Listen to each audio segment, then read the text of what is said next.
Well, what's happening, boys and girls? I actually don't even know how to call you here in this channel. Hope you're doing great. My name is Alejandro Salomon. For those of you who don't know, I'm better known as Salomondrin, if you will, in English, or Salomondrin in Spanish, but I don't think you motherfuckers are gonna have that problem. So the reason why I wanted to make this video is really simple.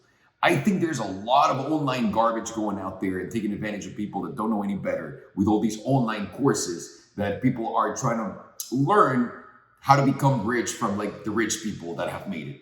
The problems that I have with those courses are really simple. Number one, if you're really rich, like really rich, and you made it, and you're saying like, oh, this is how I made hundreds of millions of dollars, and you're selling a course for whatever you're selling it, you're kind of a piece of shit in my eyes. I'm not saying you are, but in my eyes, you absolutely are. And the reason why is simple. Because, dude, you gotta do at some point some charity for people. You gotta do something for others. And if you're so self-absorbed that you think just because, you went to a charity event and you took pictures in the red carpet and that counts as charity, you're fucked in the head. So in my view is, I've learned and I've become an expert, or if you want, someone that's done really well in many fields. And I want to talk to you guys and I want to share all these fields of my expertise with you guys. So I'm going to do all these online courses from my point of view, from my experience, relating my stories, my personal stories of success in all of them, so that you can learn how to apply them to your life. So if that's not interesting to you, you can just stop right here, right now, and go back to watching whatever you were watching. But if you're in it to win it, let me explain to you exactly what my story is. Who am I? Because I know a lot of us know who I was before I got into YouTube. But once I got into YouTube, there's been a lot of growth and transformation in my life. And I feel like I left you guys alone for a very long time because what I was trying to create demanded all of my heart and soul, and all I was getting back from you guys, or from most people in the English-speaking community, is what you all motherfuckers do. Try to destroy anyone who's made anything. And at first it really hit me, then I just ignored you and it was great.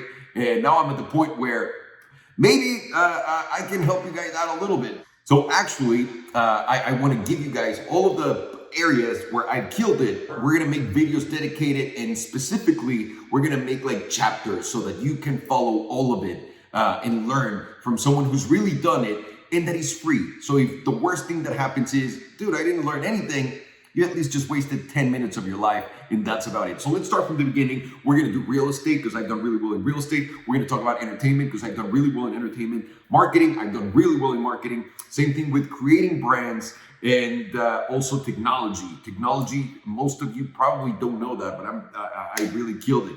The few things that you're not gonna see here is trading and investments. Why?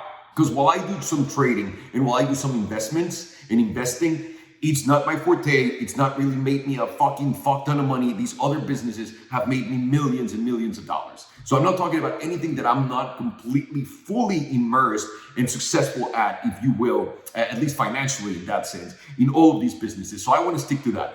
And I think knowing the story of whoever's telling you guys whatever they're trying to teach you is really important, because then you'll have a pretty good understanding of what type of knowledge you'll be able to absorb from me. So let's start from the beginning. I've already talked about this, and there's specifically a video in Legend Diary. My friend Saad did an interview where he asked me my past and what I've done before.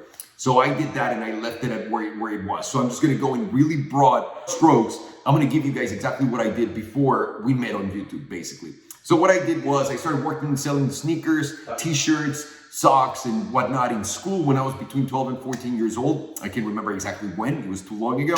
And I did it because I realized I needed to eat, I needed some money so that I can go buy some food at the store. And I said, how can I do that? Well, I can do it just by making money. How can I make money? And by chance of destiny, and you guys will see that my life is pretty much like this, I ended up in that situation where someone who my mom was dating had all these sneakers and t-shirts and whatnot. He was trying to sell them. I told him, please let me take them to school. I did that. I did really well. From there, 16, 17, 18, I was selling cars to basically the same people, but their parents. So my friends' parents were buying those. I saved all my money because I was fortunate enough to be living with my mom and I didn't have to pay rent. So that is key for everybody to know. So I saved all my money. Then 18, my friend Rodrigo tells me, dude, and you guys know, no, you guys probably don't know Rodrigo, but Rod and I have one of the biggest podcasts about the economy, finances, and entrepreneurship in Latin America and Spain. But Rod told me, dude, I got accepted into this great school in New York. I'm going to move out there. And I was like, fuck, I'll move with you. And he goes, what are you going to do? I was like, I have no idea. So I moved to New York with Rod. And then quickly I realized that I couldn't stay in this country unless I did something. So the easiest, cheapest way for me to stay was I subscribed to an acting course that was a year, and that it was $9,000, and it was fucking incredible. And I loved it so much, I fell in love with it, and I was like, this is what I want to do. I legitimately want to dedicate my life to this. So I moved to LA and I started doing it. And immediately I realized, man, you're not really that good looking. Man, you really sound funny because you have an accent. Man, you really don't have what it takes to just go on a casting call and kill it. So what are you going to do? So I started, I always use examples of other successful people to get a head start on something. So it was at the time when Jonah Hill, Jason Segel, and all of those guys were getting big. And the reason why they were getting big was in all these interviews, they were saying, you know, I'm not the best looking guy, I'm not this, but I'm funny and I can write. I can write my own opportunities. I can create this, I can create that. So they started giving themselves their own opportunities and creating their own opportunities. And eventually someone picked them up and they got huge. So I said, I'm going to do the same thing. I started producing shorts. I started from my first short. People from the crew were like, dude, I'm producing a short. Can you help me? I helped them. I helped more. And then eventually I made it to feature films and all that good stuff. So I ended up producing over 20 some movies all across my career. I started independently. Then I got hired by studios when they saw what I could do, TV networks, etc., to make movies for them. And a lot of people, this is something that gets to me all the time when talking to you guys. There's like all these threads that none of my career in this business really exist. Go on imdb.com, the Internet Movie Database, and look up Alejandro Salomon. Go to your Netflix, look up my name. Go to iTunes, look up my name. And some movies will come up there. But if not, the IMDb, the Internet Movie Database, has all, and then you can look them up, see the movie, and then watch my name at the end. Because it is really funny the way that people just make up shit that anyone can Google and people still believe it. So I killed it in entertainment, killed it. I did it for many years. I think I started 2006, 7, and then I retired, I want to say around 2017, but I'm not entirely sure when exactly. 17, 16, no, probably 16, 15, something like that, I retired. And while I was doing movies at the same time in parallel, it was 2008, 2009, 2010, and all the money that I was making in that industry, I was saving and I was putting in a money market account. And while you're putting your money in a money market account and someone else is investing it for you, you don't really know what's going on. And then your money starts to go down along with the market, which now that I understand all these things, I'm like, what did you expect, idiot? So of course, that's what's going on. And my money just started to go. And I was like, man, I got to do something. And out of panic, I invested in real estate. I bought a building. And the thought behind that was, if I lose all my money, at least I'll have somewhere where I can go and sleep, worst case scenario, in something that will make me money if I rent it all out and I just sleep in the small room downstairs. Like that, it was a decision made out of fear. A lot of people think that all these great decisions come from like a conscious man saying like, I'm gonna now get into it. No, I started from zero knowledge. I didn't know anybody that did it. I mean, I had friends that inspired me to do it, but they didn't tell me like, this is how you do it. This is what you need to do. Like none of that. So I got into that business and I fucking killed it. I destroyed the real estate game. And I'll make videos about like the first course is gonna be real estate so you guys can learn from me in that sense, because I'm really fucking good at picking locations, at creating value and adding value for to go to the bank, get money, etc. And all of the financial and tax savvy stuff that people will need. I'll give it to you. At the same time, while I was doing that, I was making movies, I was doing my real estate, and in 2009, I believe 2008, 2009, I had a BlackBerry blog, a blog with a B, and from there I started making videos, and it just exploded, and that's where the Salomondrin brand started. And that exploded. I was one of the biggest guys from YouTube at that time, one of the top 3 technology guys back then, and there was no money whatsoever. So I was like, all right, I understand how to do this. I understand how to create a name for myself online, but there's no money. So I got to get to work because I need to make money to survive. So I decided I'm going to go and I'm going to show everybody, knowing what I know, that I can be an entrepreneur and that I can kill it. And what exactly did that entail? That entailed me opening 24 businesses. And the reason why I opened 24, 27, whatever many businesses we opened back then in 2017 was, In the movies, the rule of thumb, at least it was back then, was for every success that you have, you're going to have 11 failures. So out of 12 projects, one of them will be huge. So I said, I'm going to open all these businesses. And mind you, at that point, when we started Salomondrin, I said, I want to do my own clothing line. So I grabbed my wife and I said, babe, I want you to do my own clothing line. And I don't want merch. I want a clothing line. Even though we had merch, we wanted the merch to be something for everybody to be able to put it on. But we wanted to start something more special, something more quality, something with more quality, something that looked way better, something that not everybody would be able to do, that would separate us from everybody else. And specifically for me, the reason why I wanted to do that with Belen is simple. Because before this point, I had a company that I called, that we all called Cup Gang. And I invited all my friends to be a part of it. And he was a guy that tinted windows, a guy that had a rap, whatever, like business and all these different businesses. And what I did for Cup Gang was I blew up their businesses, like each one of their businesses, then their personas online at the same time that I'm doing mine. And then I said, you know what, this is the right time. Let's do a clothing line. We got an expert doing clothing and we launched the company. And it really was a huge success at first. We made a lot of money. And the reality of that is, it goes beyond the money for me, and you'll see why. We made a lot of money, but the success from it came that people really love the message. People really love the brand. People really love what I had attached to it, along with the boys. But the reality is, these guys had never been a business person. They've never done what I had done before. But at the same time, I had never done it in this industry, so I felt like my authority wasn't that much greater than theirs, which is a huge mistake. And that lack of confidence is what caused the breakup and the split from that. And the reason why is simple. I'm one of those guys that pushes and pumps everybody around him. So I'm like, dude, you did this, we did that, we did that. I never say me. But the reality is, people start believing that they really did everything and that you didn't do anything. We all had the same shares in that company.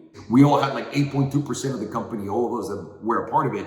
And even then, these guys wanted more. They wanted my YouTube channel. They wanted for me to put not be the guy who runs the company after I've done everything that's successful. You have to be a moron to be against the guy who's brought you up here and can go like, no, I'm sorry, I'm not going to listen to you. I'm just going to take over this because I don't have any experience. And when they tried to do that to me twice, I said, one more time, guys, and I'm out. And they tried a third time and I was like, that's it, I'm out. I left that company, but I learned a big valuable lesson.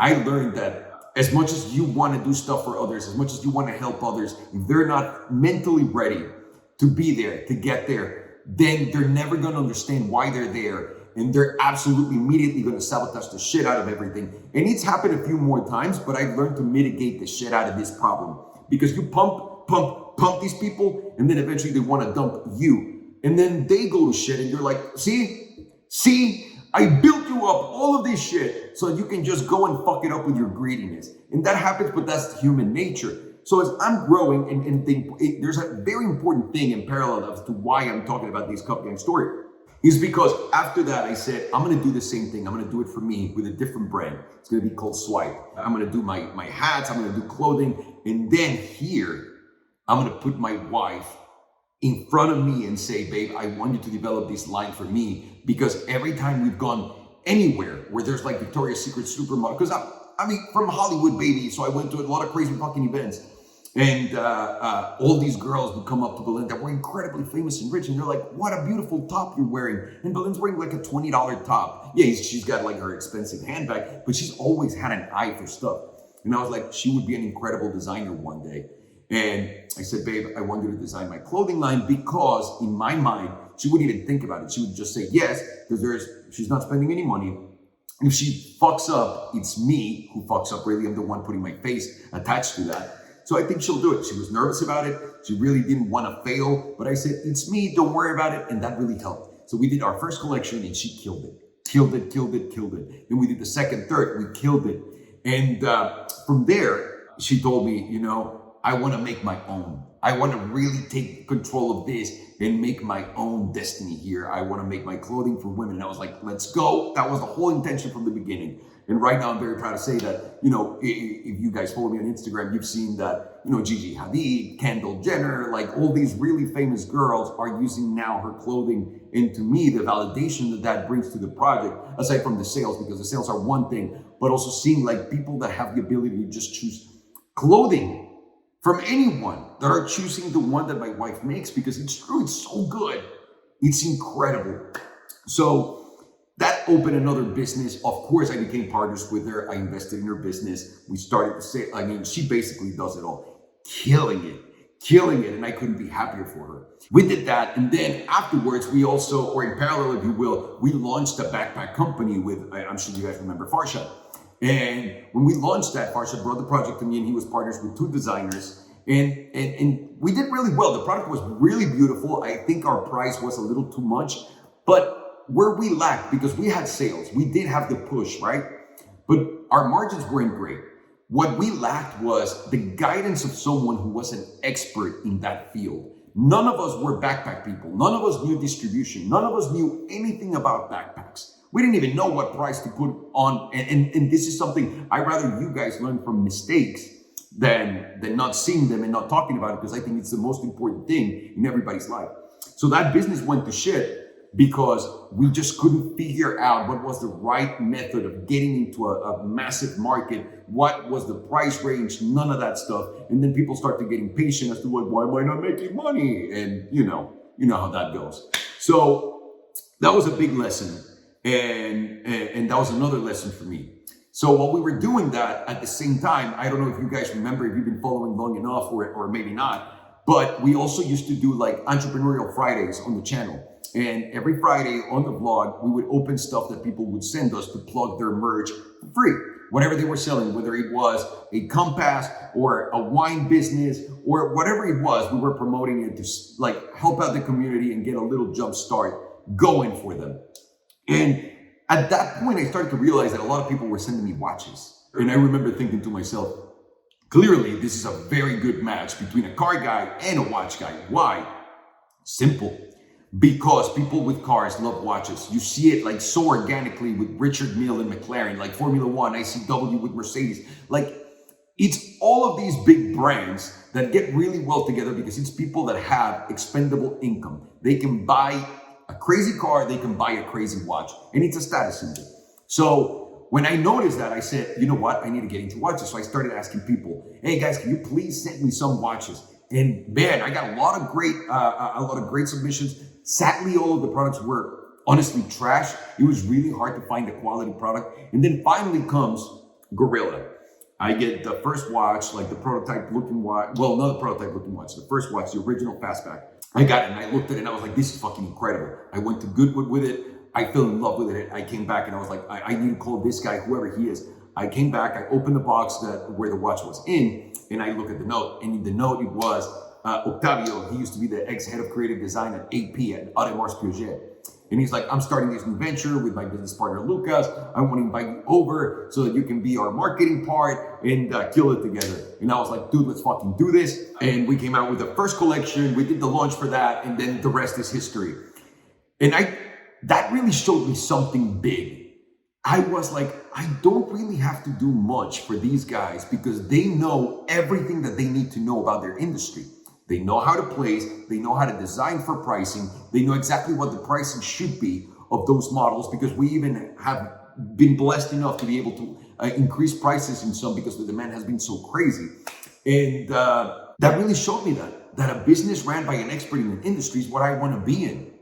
So I was like, this is a note I'm taking for the future because I failed in all of the other ones where we don't have that. So I better fucking take note and take it to the next one. And so I did. I started paying close attention, and from all the 24, 27 businesses that we opened, we started getting better and better. And even then, we still failed in some because the formula, even though you're trying to copy the same formula, it's not really feasible. And the reason why is, and I'll give you a good example, there's some failures that were successes that were failures. And the reason why I wanted to open that and show you guys why I'm making all these businesses is I wanted you all to see that anybody can do it. That if you have a little bit of want to do something different, something that you're not an expert in, something that I never went to school. I went to high school and I barely finished high school. I didn't go to college. I'm not smart. I'm very ignorant. And the more I learn about how ignorant I am. So there's no ego involved in my process. I want to get involved with the best of the best in that. But at the same time, I'm still going to fuck up. And now I'm mitigating it quite a lot. So we started with something called a fantasy crypto app. And it was just an app and talk about getting early to the party. And this is exactly that example. So we developed this app because, we're in technology, we're successful already at it. We've had already sold an app or two. We had like this whole thing going and crypto was hot. So we came in, we did an app that people could put, they can open an account for free. We would give them $1 million fake dollars and they would invest those $1 million in crypto. And then whoever had the best portfolio returns in a week, they were getting $1,000 in Bitcoin, $1,000 in this, and they would make money. And we got over 100,000 users on that. We were not making money. We were carrying the server expense, and it started to become an expensive business because of how successful it was, but there was no money coming out. And at the same time, the crypto market crashed. So I was like, you know what?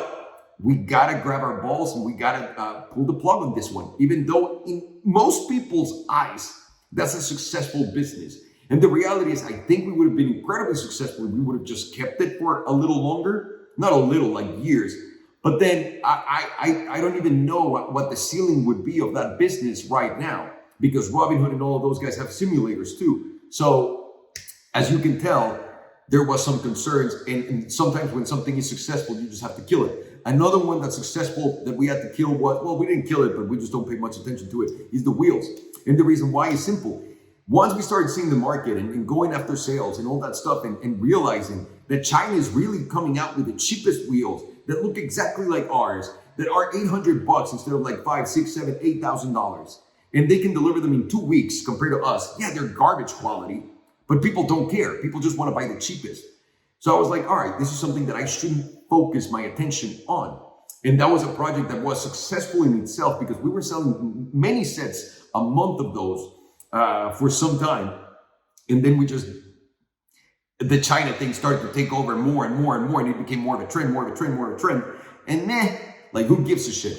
And then I started to do the math, right? Like, how many sets do I really need to sell in order for me to be this successful? And it made no sense. So I was like, I'm going to stop pushing that. I still have the business. It's still rolling. Like, if you guys want a set of wheels, just fucking call your boy. But honestly, not my bread and butter. Don't give a shit. Then we had the Raptor S. We tried to make that into a thing, sell the cars. And I realized we failed at that business because the partner that was supposed to be the other side wasn't a partner. They weren't doing anything other than just waiting for me to sell the cars. And again, you partner up with an expert at something and you're thinking, man, this is really going to work out well because they're an expert at what they do. And then you realize, well, they're not doing anything. So you also got to find the expert that's thirsty and hungry that wants to kill it with you. So that was a big lesson. And that to me was the beginning of the end of me telling you guys what I was doing in the US. Because the negativity that came attached to that was so insane. Everybody was so happy that I failed. And I understand it now.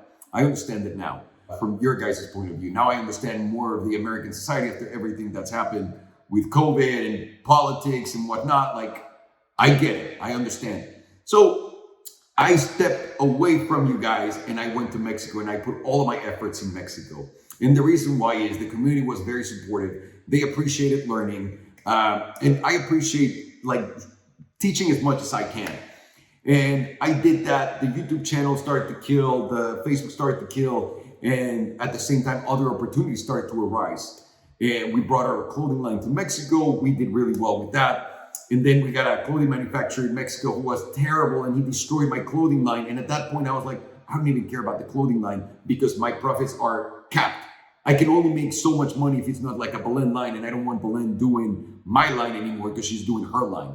So I'm not going to do this anymore. That dude single-handedly put that business out of business because you got a bad producer of clothing. So there you go. And I also had the opportunity of working with other friends, and that went away because that guy just couldn't deliver on the goods, which, whatever, you live and you learn. From there, the idea of the mezcal came around 2017.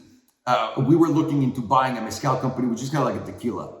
And it was an up and coming drink. I love mezcal. I loved it forever. And I said, George Clooney got really rich doing what he does with tequila. And like, why would anyone drink the tequila that George Clooney sells? He's American. The fuck does he know about tequila? No disrespect compared to a Mexican guy. Why? And then you start putting two and two together, and rather than criticizing something, you admire the brilliance of it. Then you go back to 50 Cent with Vitamin Water. You go back to Ace of Spades with Jay-Z and what they've done. And I was like, I can do this. I can absolutely do this. So I got into the mezcal industry, and that's where the big hustle started with this. And our mezcal right now in Mexico. Last year, what really separated us from everybody, which was its first year being alive, was when COVID hit. I talked to Andy Slavitt, who's like Dr. Fauci for Obama, who was Dr. Fauci for Obama. And I also talked to a big epidemiologist in Mexico, like the biggest one in all of Latin America. And I asked him immediately when I was having an interview with them, how long is this going to take? And they both completely separately told me, no less than 18 months. It's impossible for this to be gone in any sooner than in 18 months, no matter what anyone tells you. Those are the experts. I'm not going to listen to the message boards. I'm not going to listen to I'm going to go with what the experts tell me. So we flipped all of our businesses into that direction. The fact that nobody was going to come out of home and they were going to be there for a while. So we started to focus on our distribution online for everybody. What were the channels that were growing? Amazon, Mercado Libre in Mexico, Latin America. And we plug it in and we became, at some point during Semana Santa, which I don't know what it's called here, spring break, we became the most sold hard liquor in all of Mexico for 2 weeks, beating Bacardi, vodkas, anything. We were only behind 2 beers as the top sellers because we made that move based on information that we knew. And it was so cool to see the brand just explode. Right now, we're in hundreds of stores and we're still placing right now. So we have orders that, another store chain that has 80 stores, 120 stores, we're placing right now. And it's been so great. And right now, aside from all the stuff that we're doing, we're also about to, because, you start to learn that the distribution game is really where it's at. It's cool to understand the product and really grow your product and create these products that are cool and you can market and you can create a brand attached to them. But where the real power comes from is from the power of placing stuff in those distribution outlets. So this is why people want to do business with IHOP, because they have like 1,000 stores or 2,000 stores nationwide. Same with Chili's, 1,000, 2,000 stores nationwide, for you guys to get a gauge of how big those guys are. And right now, we're launching a project in Mexico. Can't tell you about it right now, but you will see it. And we're launching in 16,000 stores. 16,000 stores. So you guys do the fucking math, right? That's the name of the game, getting into those distribution outlets. And right now, we're coming out with that product. We have Aileron. We have another product coming out in September. Then we have Aileron coming to the US around the same dates. And then in November, we have the most important thing where we're using all of our expertise, all of our distribution, all of our channels for everything to mesh it into one massive product that is going to help people. Because I don't want to make businesses anymore without a cause. And I think that's one of the most important things that I took away from all of my experience.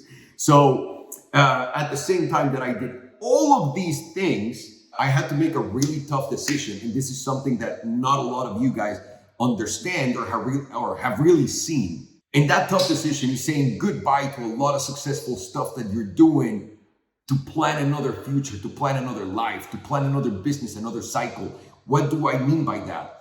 I mean, I retired from the movies and I have my real estate money. So I had a cushion before saying, all right, fuck it. I'm not going to do this anymore. Right now, years ago, when I decided I'm going to do this and I'm going to go full throttle, at the same time, I was like, I'm going to continue to do YouTube. That's going to be easy. That still will pay the bills, some advertisement. And in parallel, I got into marketing. And the reason why I got into marketing was very simple. I learned as I started to get into, becoming an influencer, if you will, which fucking hate that word. Once I started becoming a creator, I started to realize that all these marketing companies were doing everything wrong. I had worked with marketing companies and PR companies for years to try to help me get my projects off the ground, like what we did with Fanatics, what we did with whatever other project you can imagine. And they never did anything for me. They would always tell me, you have to make something for yourself so that we can tell that story and share it. No, you're a lazy, incompetent motherfucker that cannot develop a story. And that's the reality of all these companies. So when I realized that, I said, well, I'm creating products that are successful. I know how to market them to people, so I know how to get to people and put them in that. I know distribution. I know the other end of the spectrum from the influencer point of view, like what really doesn't work and what really does. So I mixed all of those things and I decided I'm going to do my own marketing agency. And you got to understand too, not only can I do marketing for brands, for products, for companies, I also can apply business and production into it. That means if your business has a revenue that you're not exploiting, that you haven't spotted because you're too close to it, I'll come in and along with marketing, we'll blow that business up. And I did that for many people. I started it with the whole cup game thing. I did it for like the guys that did the stickers on the cars, the tint guys, the fucking guy that sold the cars. I did that for them free. On top of that, I gave them a piece of my company And they were like, fuck you. So I took that and I said, I'm not going to give a piece of my company to anybody, but I'm going to do it for someone else. So I did it for other shops and they blew up. And I was like, okay, I feel like I can start charging now. So I got very fortunate. And on the first couple of calls that I made, I got humongous contracts for marketing. And I mean stuff that there's no way your company can hire me if you're not making an insane, obscene amount of money and you're like a multinational thing. Or at least if you're a domestic one, you're a major player. And I love that.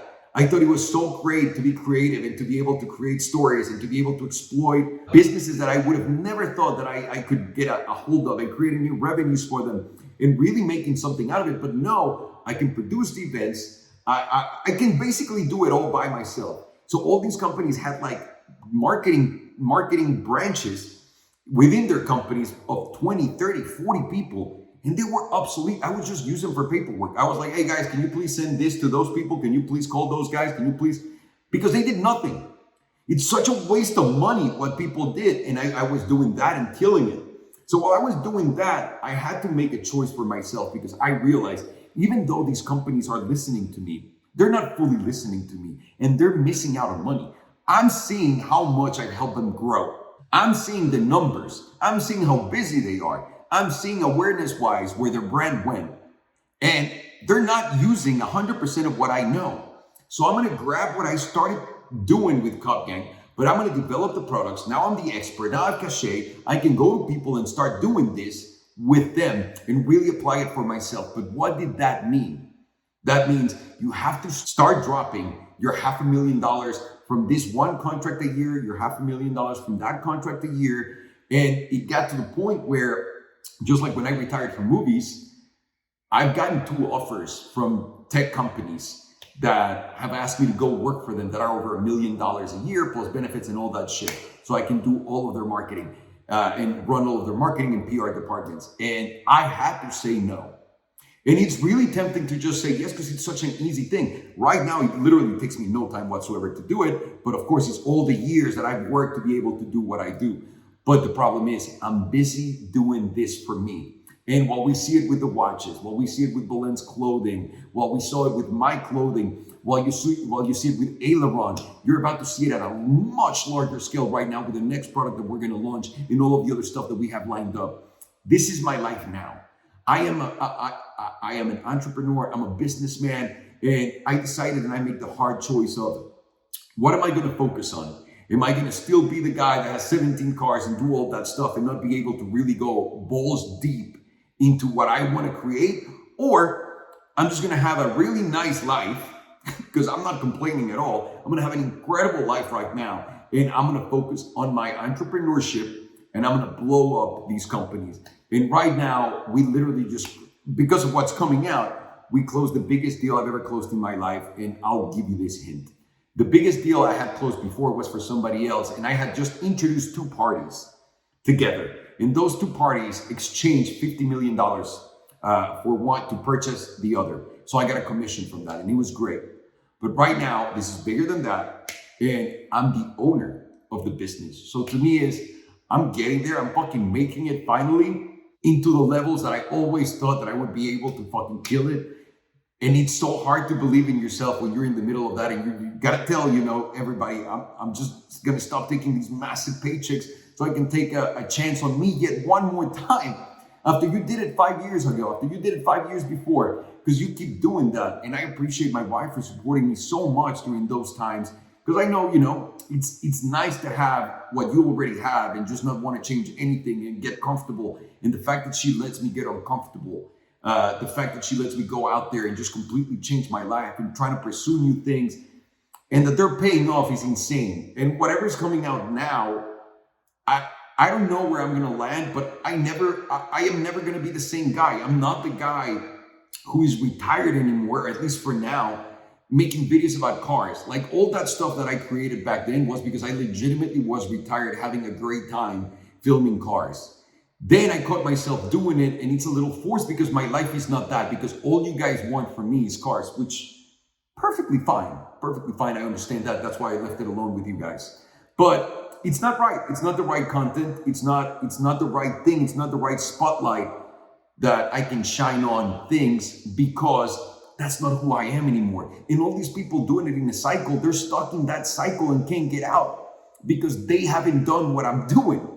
Because they need to buy more and more stuff to impress people that who gives a shit. One day they're gonna turn their back on you and just be complete fucking dickwads.